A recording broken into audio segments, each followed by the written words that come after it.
Assalamualaikum warahmatullahi wabarakatuh. Perkenalkan, nama saya Uca Ramadhani dari Program Studi Manajemen Bisnis Syariah, kelas MBS 2C.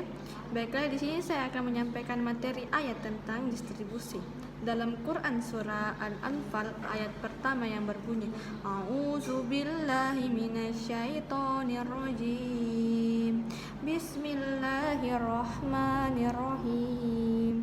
Yas'alunaka anil anfal quli anfalu lillahi wa rasuluh fatakullahu wa aslihu satabinikum wa atiyullaha wa rasuluh in kuntum mu'minin. Yang artinya, mereka menanyakan kepadamu Muhammad tentang pembagian harta rampasan perang. Katakanlah harta rampasan perang itu milik Allah dan Rasulnya. Menurut ketentuan Allah dan Rasulnya, maka bertakwalah kepada Allah dan perbaiki hubungan di antara sesamamu, dan taatlah kepada Allah dan Rasulnya jika kamu orang-orang yang beriman. Adapun tafsiran dari ayat tersebut, yaitu yang pertama, tafsir Al-Misbah. Menurut tafsir Al-Misbah oleh Quraisy Syahihab, ayat ini menjelaskan pernyataan perang sahabat tentang pembagian harta rampasan perang atau anfal. Allah Subhanahu wa Ta'ala menegaskan bahwa semua harta rampasan perang adalah milik Allah dan Rasulnya. Oleh karena itu, keputusan pembagian diserahkan kepada Allah dan Rasulnya. Selanjutnya, Allah memerintahkan kaum muslimin untuk bertakwa, menjaga hubungan baik di antara mereka dan taat kepada Allah dan Rasulnya sebagai bukti keimanan mereka. Pesan ini ditekankan agar tidak terjadi perselisihan dan permusuhan di antara kaum muslimin terkait pembagian harta rampasan perang.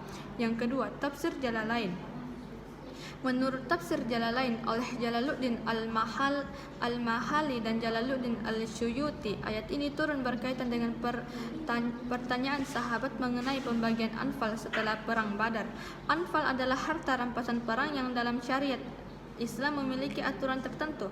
Allah Subhanahu wa Ta'ala menyuruh Nabi Muhammad SAW untuk menjelaskan bahwa anfal itu milik Allah dan Rasulnya.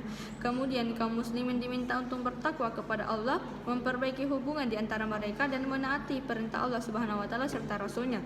Jika mereka benar-benar beriman, ini menunjukkan bahwa persatuan dan ketaatan adalah kunci untuk menghindari konflik dan memastikan keadilan dan pembagian anfal.